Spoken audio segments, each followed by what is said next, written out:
വറഹ്മത്തുള്ളാഹി വബറകാതുഹു. പ്രിയമുള്ള മുഅ്മിനീങ്ങളെ, നമ്മുടെ ഇന്നത്തെ ക്ലാസ് വിശുദ്ധ ഖുർആനിന്റെ ചില സൂറത്തുകളുടെ തുടക്കത്തിൽ ഹെഡിങ്ങിൽ കണ്ടതുപോലെയുള്ള പദങ്ങൾ നമുക്ക് കാണാൻ സാധിക്കും.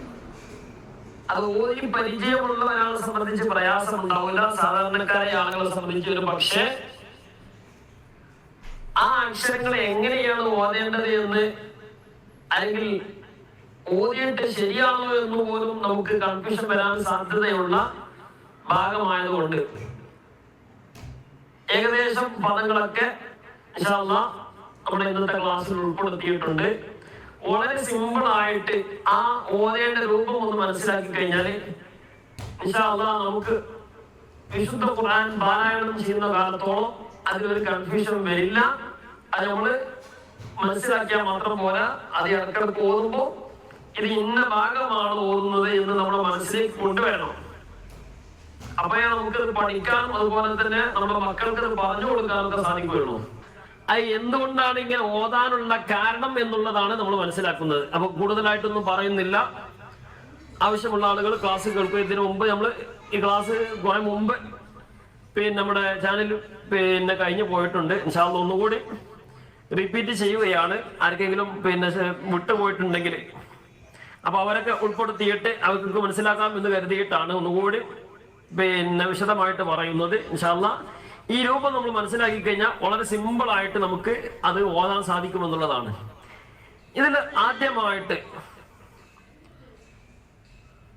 ഇവിടെ നമ്മൾ മനസ്സിലാക്കേണ്ടത് ഈ ഒരു ഇപ്പൊ നമ്മൾ ചാർട്ടിൽ കാണുന്ന 4 അക്ഷരങ്ങളാണ് ഈ സൂറത്തിന്റെ തുടക്കത്തിൽ കാണുന്നത്.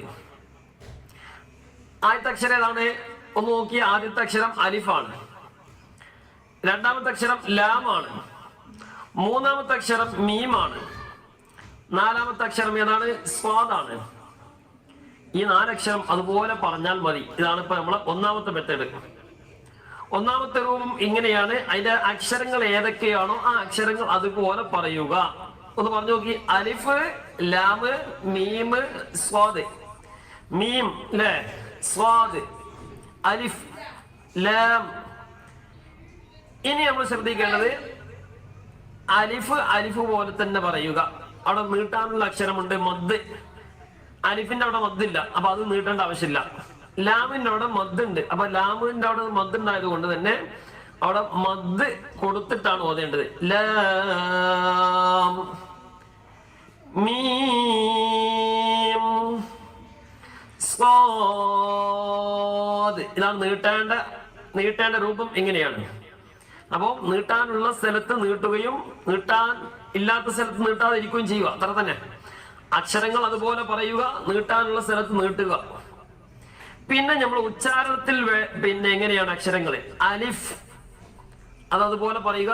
ലാം, അതിന്റെ അവസാനം വരുന്ന അക്ഷരം, ഉച്ചാരണത്തിൽ വരുന്ന അക്ഷരം ലാം.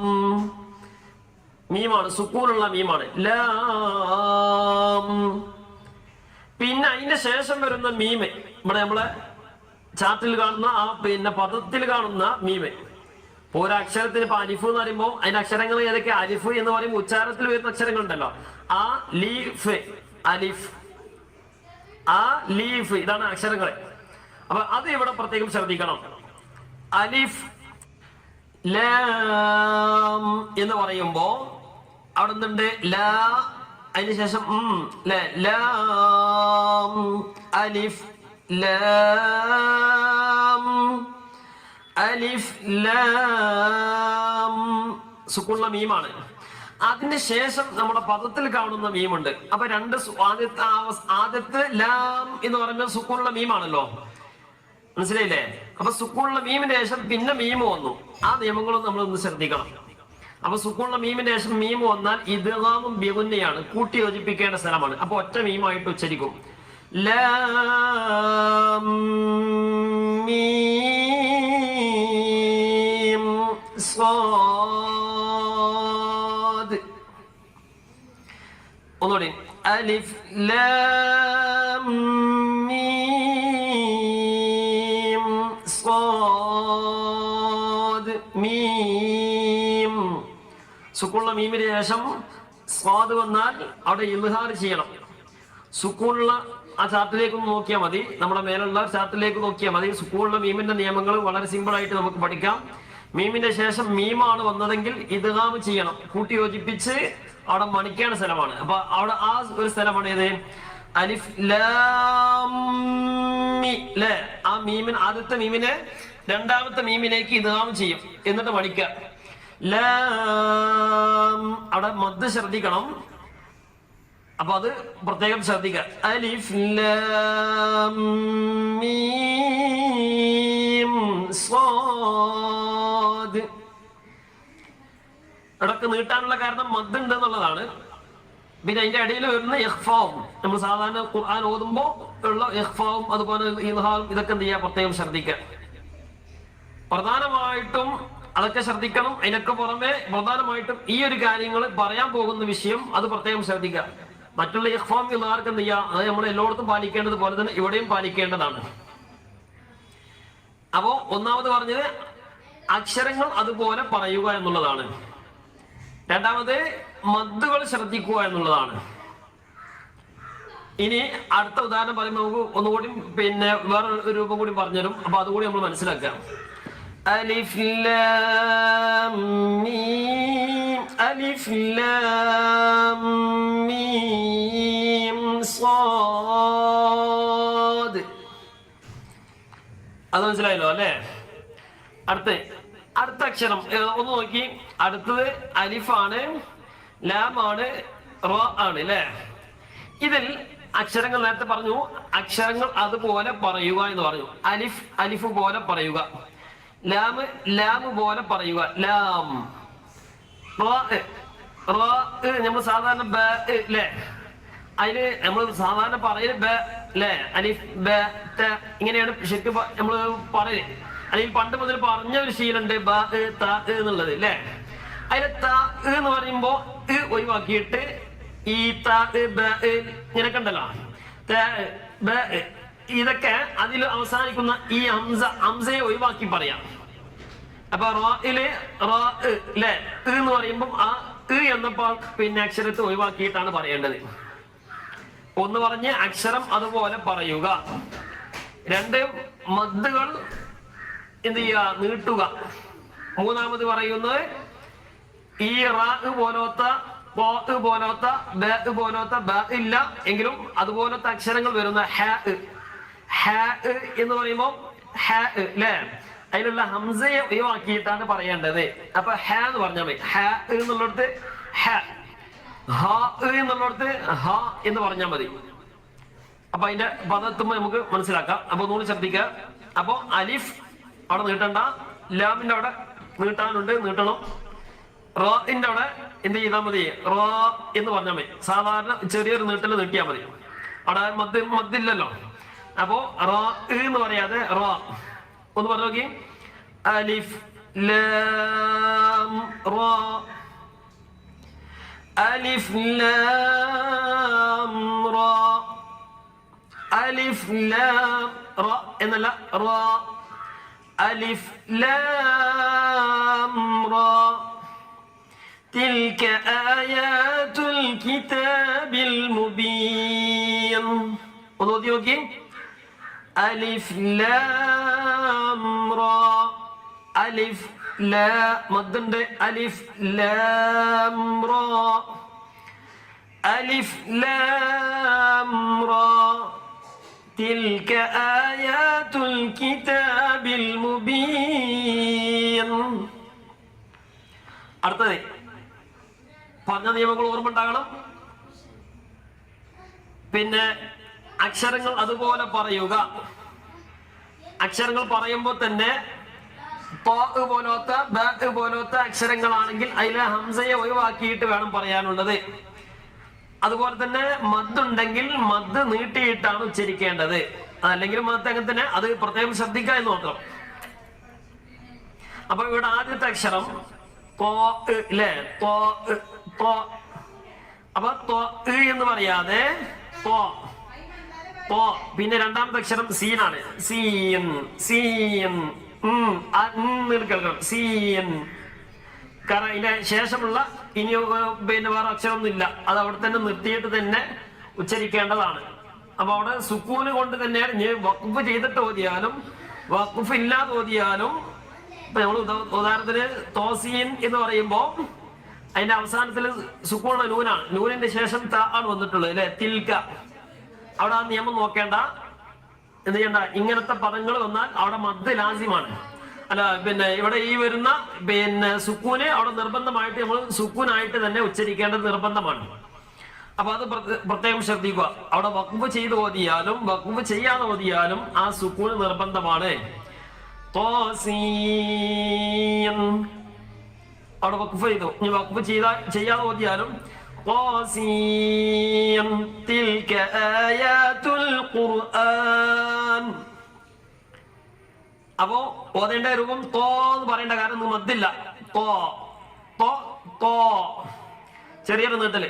തോ തോസീം തോസീം സീം. അവിടെ പ്രത്യേകം മദ്ദുണ്ട്, ആ മദ് നമ്മൾ നീട്ടിയിട്ട് തന്നെ പറയണം. തോസീം. നിയമം മനസ്സിലായല്ലോ? തോ എന്ന് പറയാതെ തോ. തോസീം തോസീം തിൽക ആയാതുൽ ഖുർആൻ. അടുത്തത് ആദ്യത്തെ പറയും. ആദ്യത്തെ അക്ഷരം എന്ന് പറഞ്ഞു നോക്കി, അലിഫ്. രണ്ടാമത്തെ അക്ഷരം ലാം. മൂന്നാമത്തെ അക്ഷരം മീം. അപ്പൊ അലിഫ് അതുപോലെ തന്നെ പറയുക. അലിഫ് അലിഫ്. ല ല അവിടെ മദ്ദുണ്ട്. ലാം ലാം. അവിടെ അവസാനം സുക്കൂണുള്ള മീമാണ്. സുക്കൂണുള്ള മീമിന്റെ ശേഷം പിന്നെ പദത്തിൽ വരുന്ന മീമ്. അപ്പൊ മീമാണ്. സുക്കൂണുള്ള മീമിന്റെ ശേഷം മീം വന്നാൽ കൂട്ടി യോജിപ്പിച്ച് ഒറ്റ മീമായിട്ട് ഉച്ചരിക്കും. ലാം മീം അലിഫ് ലാം മീം. അവിടെ രണ്ടക്ഷരത്തിന് മദ്ദുണ്ട്. ആ മദ്ദുകൾ പ്രത്യേകം ശ്രദ്ധിക്കുക. അക്ഷരങ്ങൾ അതുപോലെ പറയുക, മദ്ദുകൾ ശ്രദ്ധിക്കുക. ഇതിന്റെ ഇടയിൽ വരുന്ന പിന്നെ ഇദ്ഗാം, അതുപോലെ തന്നെ ഇഖ്ഫ. ഇവിടെ ഇദ്ഗാമ വന്നിട്ടുള്ളത്. ഇദ്ഗാം ശ്രദ്ധിക്കുക. ഇദ്ഗാമും ബിഗുന്നയാണ്. സുക്കൂണുള്ള മീമിന് ശേഷം മീമ് വന്നാൽ. അപ്പോ അലിഫ് ലാം മീം. അത് അങ്ങനെ തന്നെ നീട്ടിയിട്ട് തന്നെ നിയമങ്ങളൊക്കെ മനസ്സിലാക്കിയിട്ട് തന്നെ ഓതാൻ വേണ്ടി ശ്രമിക്കുക. അങ്ങനെ തന്നെ ഓതണം ഇൻഷാ അല്ലാഹ്. ഒന്ന് ഓതി നോക്കി. അലിഫ് ലാം മീം തിൽക ആയാതുൽ കിതാബ്. അടുത്ത അക്ഷരം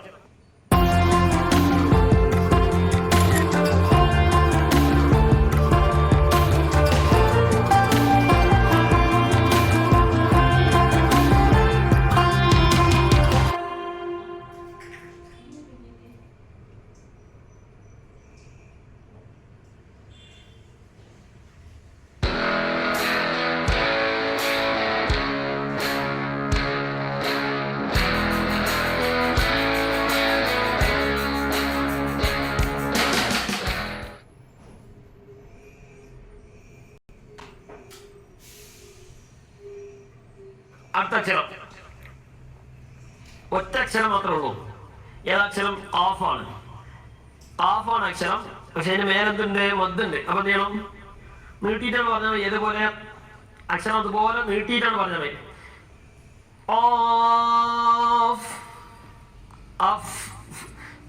എന്നുള്ള സുക്കൂനാക്കി തന്നെ പറയാം. വഖഫ് ചെയ്താലും ഇല്ലെങ്കിലും സുക്കൂനാക്കിയിട്ടാണ് പറയേണ്ടത്. ഖാഫ് വൽ ഖുർആനിൽ മജീദ്. ഖാഫ്. അടുത്തത് അതുപോലത്തെ അക്ഷരാണ്. ഏതാണ് അക്ഷരം? ഇപ്പൊ പറഞ്ഞ മറ്റേതില്ലേ? ഒന്ന് പറഞ്ഞു നോക്കി. നൂൻ. എങ്ങനെ? നൂൻ. എന്താ കാരണം? മദ്ദുണ്ട്. നീട്ടാനുള്ള ആ ചിഹ്നമുണ്ട്. മേലെ കണ്ടില്ല? നീട്ടാനുള്ള ചിഹ്നം മദ്. ആ വളഞ്ഞത് അതാണ് നീട്ടാനുള്ള ചിഹ്നം. ആ ചിഹ്നം കണ്ടാൽ എന്ത് ചെയ്യണം? നീട്ടാനുള്ളതാണെന്ന് മനസ്സിലാക്കണം. അപ്പൊ നൂൻ. വളരെ സിമ്പിളാണ്. നൂൻ വൽ ഖലമി വമാ യസ്തുറൂൻ. നൂൻ സുക്കൂനുള്ള നൂനാണ്. നൂൻ അവിടെ വഖഫ് ചെയ്താലും ഇല്ലെങ്കിലും അങ്ങനെ തന്നെ പറയണം. നൂൻ വൽ ഖലമി വമാ യസ്തുറൂൻ. നൂൻ വൽ ഖലമി വമാ യസ്തുറൂൻ. വമാ യസ്തുറൂൻ. മറ്റുള്ള നിയമങ്ങളൊന്നും ഇപ്പൊ പറയുന്നില്ല, ഇത് മാത്രമേ പറയുന്നുള്ളൂ. അടുത്ത അക്ഷരം നേരത്തെ പറഞ്ഞ ആദ്യത്തെ അക്ഷരം ഏതാണ്? ഹ അല്ലേ? അതിനെന്ത് ചെയ്യണം? ഹ എന്ന് പറഞ്ഞാൽ മതി പറഞ്ഞു. ഹ. പിന്നെ രണ്ടാമത്തെ അക്ഷരം മീമാണ്. മീം കഴിഞ്ഞ ഉദാഹരണങ്ങളിലൊക്കെ കഴിഞ്ഞു. മീം എന്താ ചെയ്യാ? മീം അല്ലേ? ഇതിന്റെ മേലെ മദ്ദുണ്ട്. മീം. അപ്പോ ഹ എന്നുള്ളത് സാധാരണ ഒരു നീട്ടൽ നീട്ടിയാൽ മതി. ഹ മീം. ഹ മീം. മനസ്സിലായില്ലേ? ഹമീം വൽ കിതാബിൽ മുബീൻ. അക്ഷരം ഏതാണ്? ഒറ്റക്ഷരമുള്ളൂ, അതിന്റെ മേലെ മദ്ദുണ്ട്, നീട്ടുക. ആ അക്ഷരം അതുപോലെ പറയുക. ഏതാണ് അക്ഷരം? സ്വാദ്. സ്വാദ്. വൽ ഖുർആനി ദിക്ർ. വൽഖുർആനി ദിക്ർ. അടുത്ത നമുക്കൊക്കെ പരിചയമുള്ളതാണ്. ഒരു പക്ഷേ ചില ആളുകളൊക്കെ ഇത് യാന്ന് പറഞ്ഞ് നീട്ടാനുണ്ട്. ഉണ്ടോ ഇല്ല എന്നുള്ള സ്വയം നോക്കുക. ഉണ്ടെങ്കിൽ ഇപ്പൊ മാറ്റുക. യാസീൻ. സീ എന്നുള്ളതാണ് മദ്ദുള്ളത്. സീൻ പ്രത്യേകം ശ്രദ്ധിക്കേണ്ടതാണ്. യാ എന്നല്ല അത്ര നീട്ടണ്ട, സാധാരണ നീട്ടുന്നത് പോലെ യാ. കാരണം മദ്ദൊന്നും ഇല്ല, മദ്ദൊന്നും ഇല്ല. യാ എന്നുള്ളതാണ്. യാ അല്ലേ? യാ എന്നുള്ളതിന് യാ എന്ന് മാത്രം പറഞ്ഞാൽ മതി. എന്നുള്ളത് പറയേണ്ടതില്ല. യാസീൻ. യാസീൻ അതുപോലെ പറയുക. യാസീൻ والقرآن الحكيم. والقرآن الحكيم. أوذك ياسين. ياسين. ياسين.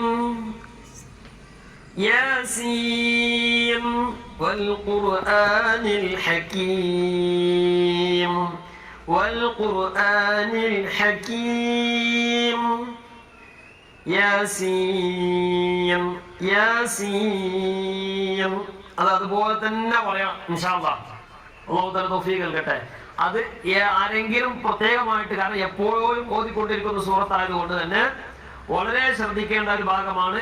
ആരെങ്കിലും സാധാരണ ഈ രൂപത്തിലല്ല ഓതുന്നതെങ്കിൽ ഇപ്പൊ തന്നെ അത് വീഡിയോ ഒന്ന് സ്റ്റോപ്പ് ആക്കുക. ഒരു 10 പ്രാവശ്യമെങ്കിലും ചുരുങ്ങിയത് പറയാം, എന്നിട്ട് അടുത്ത് കേട്ടാൽ മതി. അപ്പൊ ഓർമ്മ ഉണ്ടാവുള്ളൂ. പിന്നെ ഓതുമ്പോഴൊക്കെ അത് ശ്രദ്ധിക്കുകയും ചെയ്യണം. യാസീൻ ഒന്ന് പറഞ്ഞു നോക്കി. അറിയുന്നവരും അറിയാത്തവരൊക്കെ ഒന്ന് പറഞ്ഞു നോക്കുക. യാസീൻ. യാസീൻ. യാസീൻ വൽ ഖുർആനിൽ ഹകീം. അടുത്തത് അടുത്ത അക്ഷരം ഏതാണ്? ത്വ ആണ് അല്ലേ? ത്വ. ത്വ. ത്വ എന്ന് പറയണ്ട. ത്വ. പിന്നെ അക്ഷരം? പിന്നത്തെ അക്ഷരം സീനാണ് അല്ലേ? സീൻ മദ്ദുണ്ട്. സീൻ. പിന്നത്തെ അക്ഷരം മീമാണ്. മീം മദ്ദുണ്ട്. അപ്പൊ ഇവിടെ സീൻ എന്ന് പറഞ്ഞപ്പോ സുക്കൂനുള്ള നൂന വന്ന് സീന് അല്ലെ? സീന്. സുക്കൂനുള്ള നൂനിന്റെ ശേഷം മീം വന്നു. ഇത് ബിഗുനിയാണ്. നൂനിന്റെ നിയമങ്ങൾ നമുക്കറിയാം. സുക്കൂനുള്ള നൂനിന്റെ ശേഷം അല്ലെങ്കിൽ ആ ചാർട്ടിലേക്ക് നോക്കുക. സുക്കൂനുള്ള നൂനിന്റെ ശേഷം നൗമി, നൂന്, വാവ്, മീമ് ഏതെങ്കിലും ഒരു അക്ഷരം വന്നാൽ ഇത് ബിഗുനിയാണ്.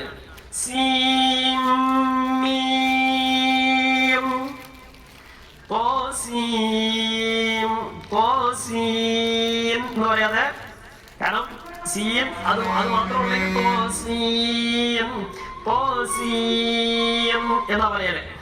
അവിടെ മീം ഉണ്ടായതുകൊണ്ട് സുക്കൂണ നൂലിന്റെ ശേഷം മീം വന്നു. ഇത് നാം ബിഗുന്ന ചെയ്യണം. തോസീം മീം.